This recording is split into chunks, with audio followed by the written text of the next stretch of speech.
Please appreciate this birthday gift that I got from my parents who know me so well. Hey book nerds, I hope you've all had a wonderful May. I know that I have. Selfishly, it is my birthday month and May is when my seasonal depression finally starts to see its way out. Had a really great month, had a really great birthday, did some book shopping, which I'm very excited about.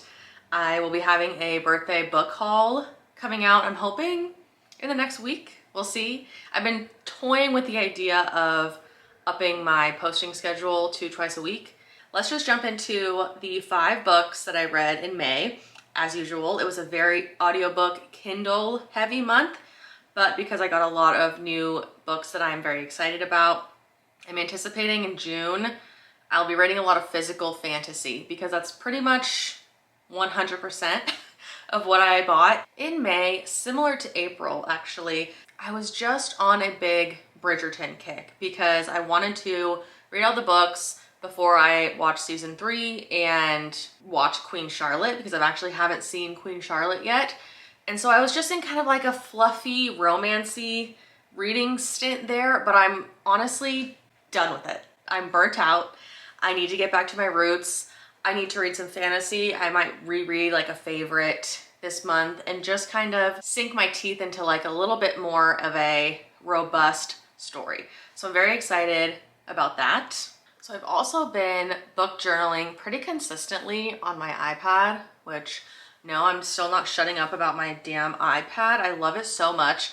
And I just am actually really surprised and proud of myself. I did a book journal, book review spread for every one of these books that I read in May in my digital reading journal. So I'm gonna be giving a little overview of those as well and insert clips of the spreads. I've really been loving that and I definitely want to continue doing some like iPad Notion type of organizational planning, book journaling type of videos. I'm just accepting that paper and pencil journaling, as much as I want that to be me, it's just not. I'm just accepting it and I'm leaning into it because it's actually making me want to read more and want to record more of my thoughts. I am going to try and have somewhat of a format for this, for each book, and not ramble because God knows I can just talk and ramble. So I'm just gonna give a little brief summary of the book and then I'm just gonna say like things that I liked about it and things I didn't, because I did just kind of have some mediocre reads, Bridgerton, and then I had like a 5-star as well. So I'm happy about that.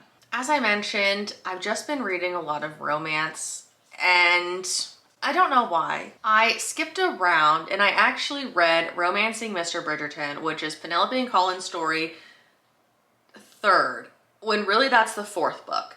But I was anticipating wanting to binge the show really quickly and it's now May 31st and I still haven't watched it. Mostly because I'm actually just pissed that Netflix is no longer doing free trials and now I have to pay for it and get a new Netflix account. I'm going to do it, I just haven't yet. I'm not someone who really cares about spoilers. If I find something out or I know something that I'm not supposed to know yet, that doesn't really bother me. It doesn't like ruin my enjoyment of a series. Obviously, if you weren't aware, it's all the rage right now. I'm sure everyone knows about Colin and Penelope's story at this point. It's like very popular at the moment. It's essentially kind of just a friends to lovers. Colin and Penelope are childhood friends. Penelope is close friends with one of Colin's siblings, Eloise, and so they've kind of just crossed paths a lot in their lives. That's essentially all it really is, and you get the normal kind of Bridgerton fluff of extra kind of family interactions and balls and masquerades and things like that. That's basically what I really enjoy about Bridgerton overall. In all of these books that I have read, I just enjoy a big family aspect, and I really like Lady Bridgerton, the mom. Another thing I think to note that I wasn't aware of is that in the book, Penelope and Colin are quite aged up. She's like 28, 29-ish and unmarried. So if you're not aware, that's like the worst thing you can possibly be in this time period is unmarried and you're unworthy and you're not lovable and you're fat and all these things. So I, as a 30-something woman, really related to her in that way. I'm unmarried. You know, I'm not single, but I have not followed the more traditional trajectory of, you know, the American nuclear family. And so I don't know, I just really felt for her.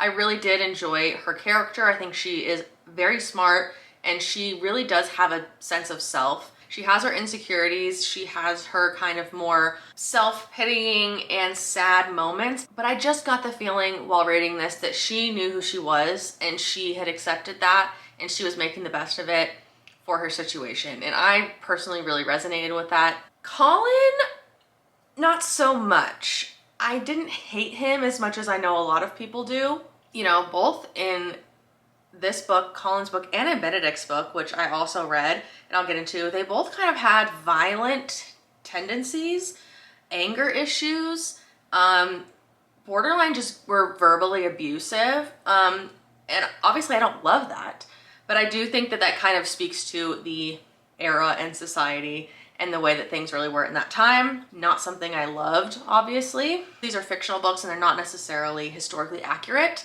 but I can take into consideration the time period and the context of things like this.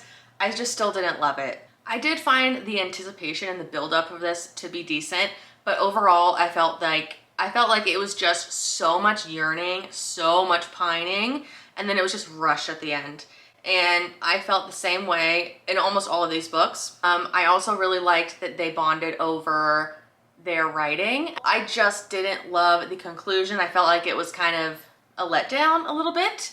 But overall I liked it. I'm looking forward to the show. That being said, I gave the Colin and Penelope Bridgerton story a 3-star. Then I also read Benedict and Sophie's story, and Benedict is the second oldest Bridgerton brother. He essentially meets a woman of lower class, of lower status, a maid. You're basically following the story of the different societal, obviously, expectations that are there in that time period. That was something that was just not, that did not happen. There's a lot of other layers to that I won't spoil, but overall I felt very similar with this one than I did in the other book, where it was a lot of just pining and yearning, chatter and things like that. I do enjoy a lot of their banter. I'm someone who just kind of shows my love and affection by teasing and being a little bit mean sometimes. I know that's not for everyone. That's just personally how I am, and I can see that in these characters as well. There were a few moments in this where Benedict was definitely just kind of an asshole, and I just was very taken aback by that, and it kind of soured my experience. And for me, he took way too long to come around. Way too long. I liked that this was essentially a Cinderella story retelling. I'm a big Disney fan, and I love the classic Disney princess stories. You know, this is another one where it was just okay. I gave it 3 stars. There were things about it that I liked. I didn't love the male main character, and I think Anthony Bridgerton is just superior. I'm taking a pause on Bridgerton. I'm done. So then we have a thriller, and this is not my normal type of book, but I actually really enjoyed this one. This is They Never Learn. This one follows 2 different POVs, which I really enjoy. A older 30-something English professor and then a young college student. So you're following their 2 stories, but essentially this is a female rage revenge story. This is very similar to the movie Promising Young Woman. I definitely enjoy like female revenge types of stories. This isn't a spoiler, it's in the premise of the book, but she is basically murdering men in her ecosystem at the university who are sexually assaulting, just generally doing bad things to women, and she is giving them their payback. So I personally love that premise. Say what you will about me and what that says, but I will say it lacked a little bit of depth. For something like this that's a very heavy, serious topic, it felt quite surface level, and there was not one singular redemption arc, not one singular worthy man in this. And you know what?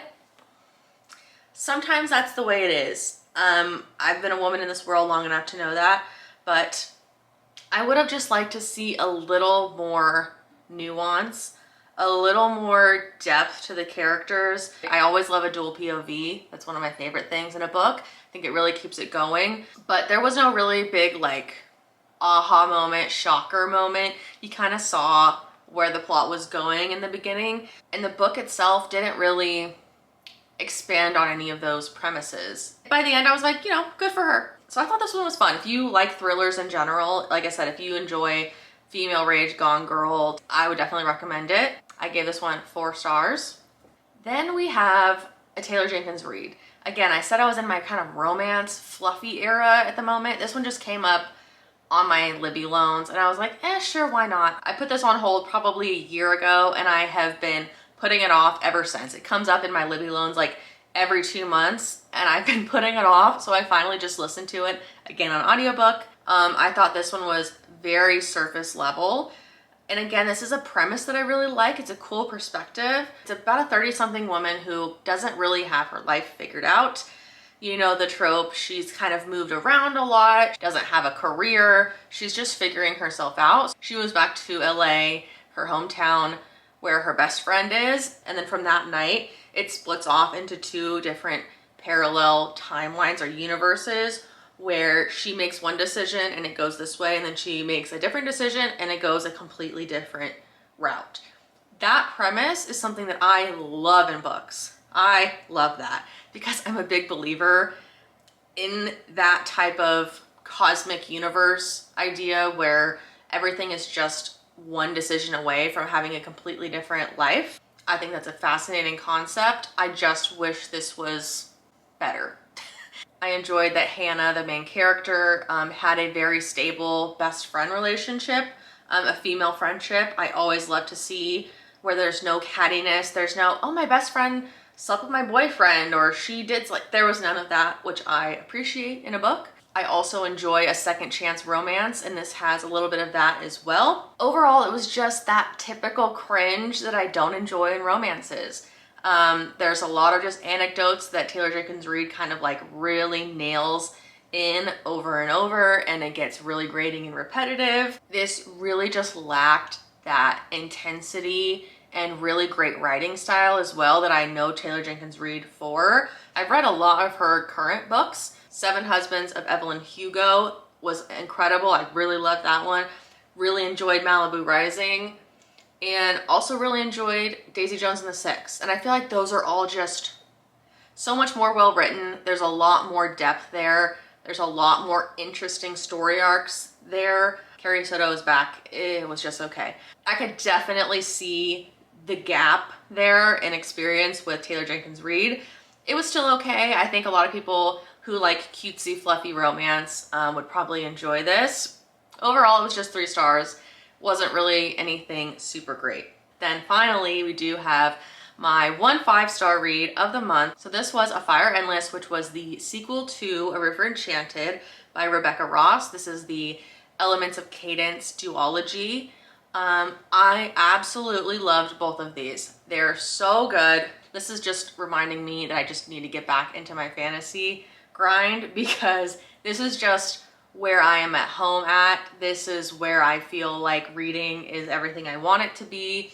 It was magical. It was a really great continuation from the first. In this novel, you're following 2 different couples, an older and a younger couple, both part of their clan, on an island where they are separated through East and West. And they're the typical just rivals. They hate each other. They've constantly been essentially at war. You're just really picking up right where A River Enchanted ends. Kind of overarching conflict is that the kind of evil spirit of the fairy world, he is wreaking havoc on the human realm.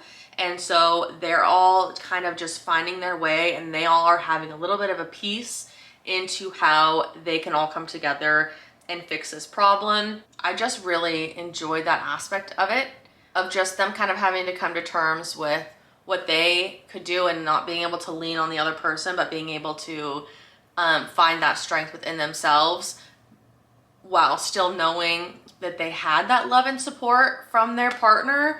I don't know, something about that just really resonated with me. I felt like that was a common thread between the 2 couples. To be honest with you, there is really nothing I didn't like about this book. My only gripes were I felt like the magic system was a little underdeveloped. Could have done with more fae, fairy folklore and giving the actual backstory for some of that, of things of why they were happening. And I just felt like it did kind of meander and was slow in parts. I just was obsessed with the writing style of this, the descriptions of magic and weather and the fae. The conclusion was very satisfying as well. Felt like there was purpose to these characters and the journey that they were taking, and it came together in the end in a satisfying way.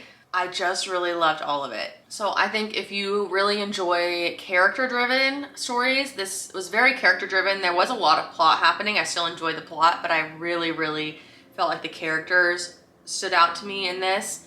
And just very atmospherical, whimsical, fae, mythology. If you enjoy any of those kinds of themes, then I really highly recommend this duology. So I'm just going to do a little flip through of my book journal and just show some of the book reviews that I've done in here. This is my book library page where I have been tracking, and then these are all of the books that I read in May. So if I go like this, I can just flip through them. Very basic. I'm really not a creative, to be honest, but I do enjoy doing the little collages at the bottom. I think those are fun. I think this one's probably my favorite. I mean, it was my favorite book of the month, so that kind of makes sense. I'm really enjoying doing this, and I'm actually very impressed with myself that I have kept up with this. Like, I've been finishing a book, and then I've been like, yay, I get to put a new page in my iPad reading journal, so that's all I can really ask for. I hope you all are having a great start to the summer. I hope you're reading some good books. Please leave me a comment down below if you got to the end and let me know what your favorite book that you read in May was. Thank you so much for watching. If you want to see my birthday book haul, please be sure to subscribe, and I will catch you in the next one.